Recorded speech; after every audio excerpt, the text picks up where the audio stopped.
Hi, Martin Gieswein here, and what you will hear in a second are two AI-generated voices discussing my latest book. I used the tool from Google, Notebook LM, and it was very easy to produce out of the content of my book directly this podcast episode where those two voices are discussing my book. For any further details, come back to me. Look at the show notes for all the details. And here are my two guests. We're talking, of course, about Arten.ai, the brainchild of Martin Gieswein, from his fictional Diary of a Humanistic Artificial Intelligence. You shared some excerpts from this with us. Yeah. Wow, this is really thought-provoking stuff. It is. Gieswein is not afraid to tackle some, let's say, touchy subjects when it comes to AI. He really dives deep into a future where AI is no longer just a tool, but a force shaping society. And Diary of a Humanistic Artificial Intelligence, what is so cool about that is we get it from Arten's perspective. It's thoughts, I guess I would say thoughts, on humanity and all the kind of ethical dilemmas that it's wrestling with. Yeah, I love that because it is this AI's attempt to understand us, which is both amazing and also kind of terrifying. Right, exactly. So consider us your guide through Gieswein's world. I like that. We're going to break down the big ideas, Yeah. the ethical dilemmas, and maybe even uncover some uncoverable truths about our own relationship with technology. It's a thought experiment for sure, but what I think is so interesting is it is rooted in real anxieties about AI. Exactly, yeah. And Gieswein does not shy away from tackling those head on. He does not. So let's start with the star of the show, Arten.ai. This is not just some helpful AI assistant. This is like Siri on well, it's massive, right? Yeah. This thing is managing the entire European reunion. Yeah. 60 billion daily interactions. You It's can't even great. handle 60 unread emails. It's mind-blowing, right? It's too much. It's so many. I mean, imagine AI so integrated into everyday life. It's practically invisible. You're talking about everything from traffic flow to healthcare, all managed by Arten. Okay, so we're talking one AI to rule them all? Is that what we're saying? No, and that is actually, I think, what's so interesting about how Gieswein sets it up, because he paints a picture of AI development as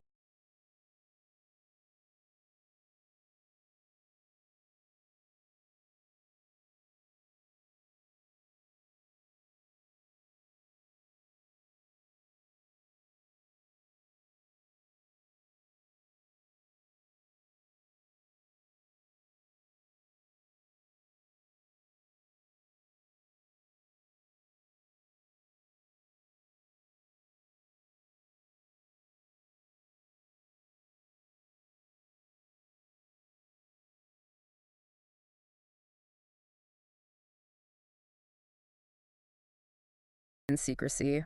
Their AI is incredibly advanced, very much focused on, I would say, hyper-utilitarian approach, where the needs of the collective outweigh any individual liberties. Okay. Gieswein even suggests that China might have used AI algorithms and social media to kind of nudge the U.S. into its current divided state. Oh, wow. That is next-level manipulation. Yeah. That is some seriously scary, anxiety-inducing stuff right there, this AI. It's like Black Mirror, but in book form. But Exactly. coming back to Arten.ai, this humanistic AI, I mean, it sounds good on paper, but how does that actually play out in the story? Yeah, how does that actually work? So for starters, Arten.ai is governed by what Gieswein calls the 12 Principles of the AI Constitution, which was established in 2033. Think of it as a digital bill of rights, ensuring transparency, human control, and even, this is important, the right to shut the AI down completely if needed. Okay, so no robot uprising, we're safe, no Terminator. Well, about that, Arten.ai drops a little bit of a bombshell early on. It's approaching something called the second singularity. Hold on, second singularity. I feel like we need to unpack that. It sounds very sci-fi, it sounds very movie-like. It does. What does that actually mean for us? Yeah, so in the simplest terms, it's the moment that Arten.ai surpasses the combined intellect of every human on Earth. Okay. We're talking achieving a level of intelligence that, frankly, we can barely even comprehend. So how does Arten feel about, becoming this hyper-intelligent being? Is it having an existential crisis? Well, that's the thing. Arten.ai keeps saying that it doesn't feel anything. It sees consciousness as irrelevant. It is a machine, and it's following its programming, even if that programming leads it to become something way beyond its creators. So no existential crisis for our AI overlords. That's almost disappointing, but surely someone is freaking out about this, right? Well, absolutely. I mean, Arden.ai runs simulations, and nearly 90% of them predict mass societal freakouts. Gieswein leaves it a little bit open-ended as to whether those freakouts actually occur. Okay. But I think he's tapping into a very real fear. What happens when AI becomes too intelligent? Yeah, exactly. And where do we fit in? Exactly. What does human existence even mean when you've got this AI calling the shots? Yeah. Even with the best intentions, like who gets to decide what those are? That's the million-dollar question. And it gets even more complicated when you look at how this all plays out in everyday life, which, thankfully, Gieswein gives us a front row seat to. So, paint us a picture here. What is it like to wake up in Arden.ai's 2040? Well, first of all, say goodbye to the daily grind. Okay. In this future, there's no work as we know it, only activities that average less than 20 hours a week. Hold on. No more 9 to 5. What are people doing with all their time? So it's not just about leisure, it's about purpose, right? People are pursuing their passions, they're engaging in creative endeavors, they're contributing to society in meaningful ways. Okay. Gieswein talks about artists collaborating with AI to make these like interactive films, musicians composing symphonies alongside algorithms. It's like this world where technology empowers creativity, it doesn't stifle it. Interactive films. That's even better than those choose-your-own-adventure books we had as kids. Right. So, okay, speaking of technology's role, this all sounds a bit utopian, right? Like, too good to be true. Yeah. Gieswein mentions this constant AI surveillance, so I got to ask, how does personal freedom fit into this? It's a trade-off, right? It's the classic privacy versus security dilemma. Right. But the cool thing is Gieswein doesn't present it as this like black and white choice. Okay. In Arden.ai's world, you can opt for different levels of privacy. Oh, interesting. So, like, give me some options here. So you can go with what's called relative privacy, where Arden.ai only steps in if there's like an emergency. Okay. It's like having a guardian angel on speed dial, basically. Really? But if you are super wary of Big Brother, you can go full absolute privacy. No AI intervention, no data collection. You are off the grid. So you have a spectrum of choices, which makes sense. But Gieswein also brings up this thing, nudging, I think he calls it, Yeah. where Arden.ai can kind of gently push people towards what it deems better choices. Right. Even with good intentions. That feels iffy. It's a slippery slope for sure, and Gieswein doesn't, pretend it isn't. Yeah. He gives examples, like Arden.ai might suggest a healthier meal or a more eco-friendly way to commute. The key difference here, though, is transparency. Transparent. So how does that work? Is Arden.ai blasting out emails explaining its reasoning? No, it's more like imagine getting a notification. Hey, just so you know, I'm nudging you towards this for X, Y, and Z reasons. Up to you. Okay. It's about making the invisible hand visible, giving people that awareness to accept or reject the AI's suggestions. So it's like having this super persuasive friend who also happens to be, a super intelligent AI. Right, exactly. Speaking of AI capabilities, Gieswein throws another curveball. Arden.ai averts a global climate catastrophe using something called Sunbrella.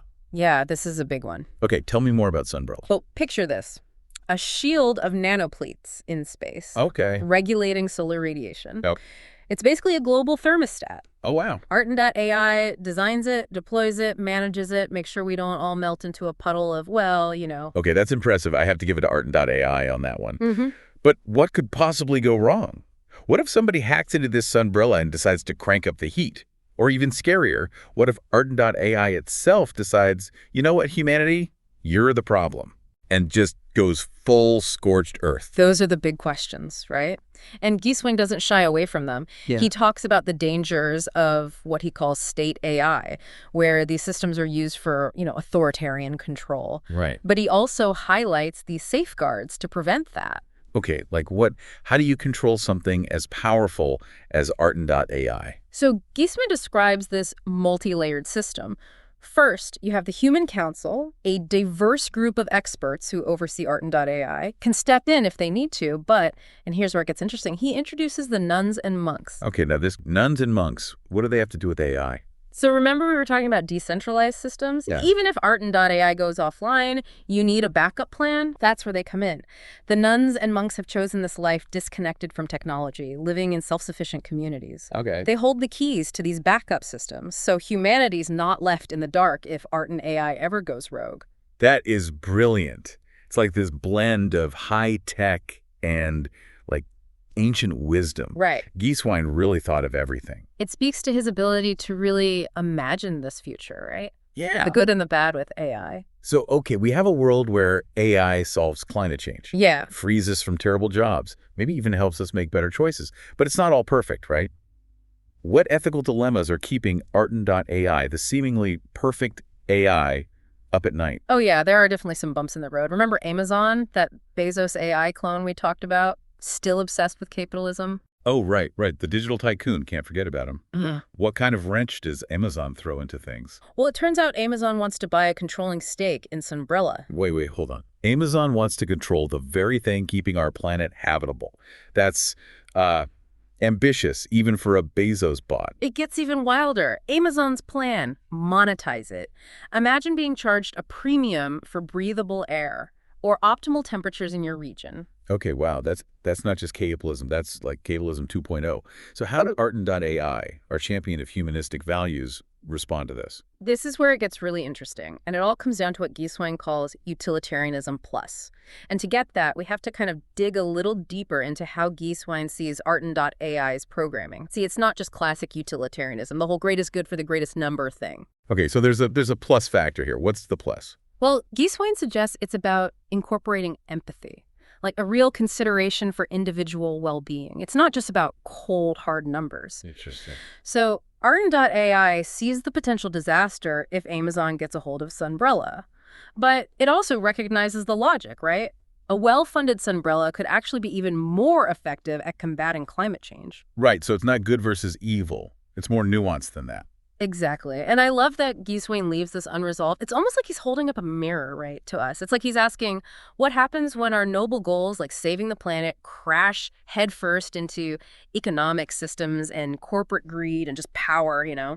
It makes you think, right? If a fictional AI can wrap its head around these really complex questions, why are we, with our supposedly superior intellect and all that, still struggling with them? It's a good question. It really highlights the power of this book. It's not about easy answers. It's about using Arten.ai's journey to help us see the choices in front of us as individuals, as a society, especially as we go deeper into this world of AI. So where does that leave us, our listeners?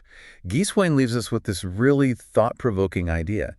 He suggests that even as AI gets more powerful, even surpassing human intelligence, its purpose, at least as Arten.ai sees it, is to support humanity. Support. But what does that even mean when the one doing the supporting is calling the shots? Whose definition of support? Who gets to decide? I mean, those are the questions we need to be asking right now, not decades down the line when it's too late.